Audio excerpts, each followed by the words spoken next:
Hey everyone, this is Gavin with Fanboy TV. I'm out here with Chris-Rachael at the Rooster Teeth Expo. Say hi, Chris. Rachel. Hi everybody. We are out here interviewing, what's your name again? David Gates with Osiris Studios.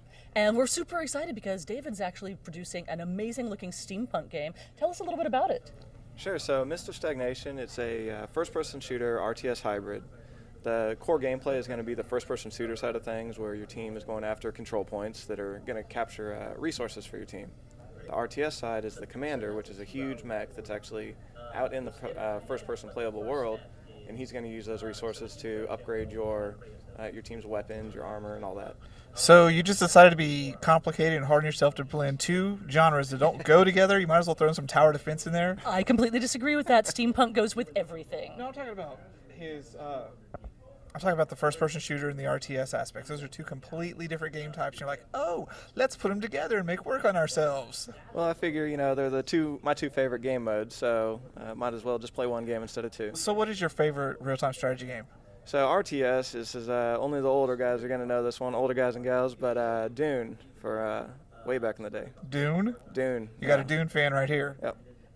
No, you mean Dune, D-U-N-E, not D-O-O-M. I thought you were just No. slurring Dune. Nope. Really? There you go.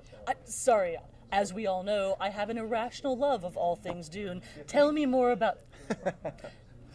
I've made entire sandworms at home, so tell me more about how Dune inspired you with this. So it's very steampunky. I mean, that was steampunk before it was steampunk, so absolutely that aspect of it, part of the design process. But as far as like the gameplay part, it brings back the whole your units interacting with you.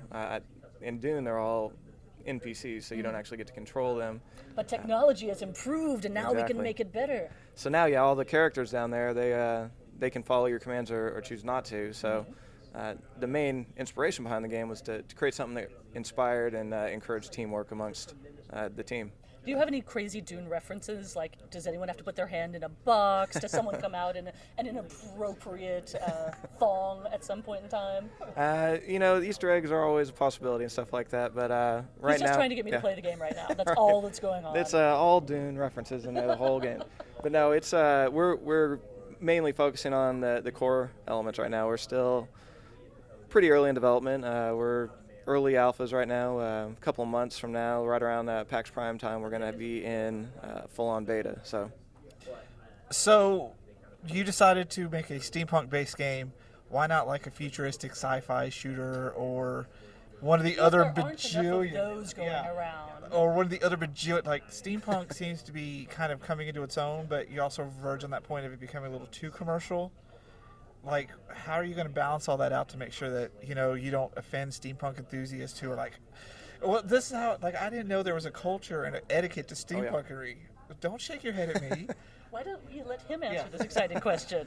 So with steampunk, we took a very specific approach to it. So instead of what you see in most games right now when it comes to calling a game steampunk, they use the fantasy steampunk where they have, slap some copper, some leather, and some gears on something, and now it's steampunk.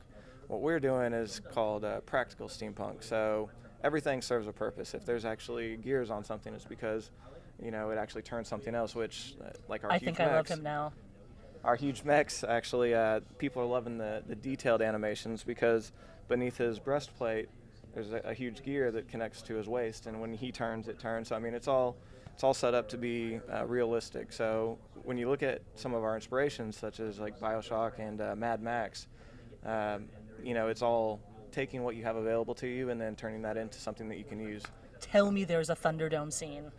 So one of the levels that we actually are starting to conceptualize right now is actually based on the Thunderdome City. That's awesome. I'm so ready to play this. And I believe you said that our exciting viewers might be able to get in on your beta. Absolutely. She talked me into it, and we'll be hooking up. Come on, up. Dune and Thunderdome. Why would you not want to play this game?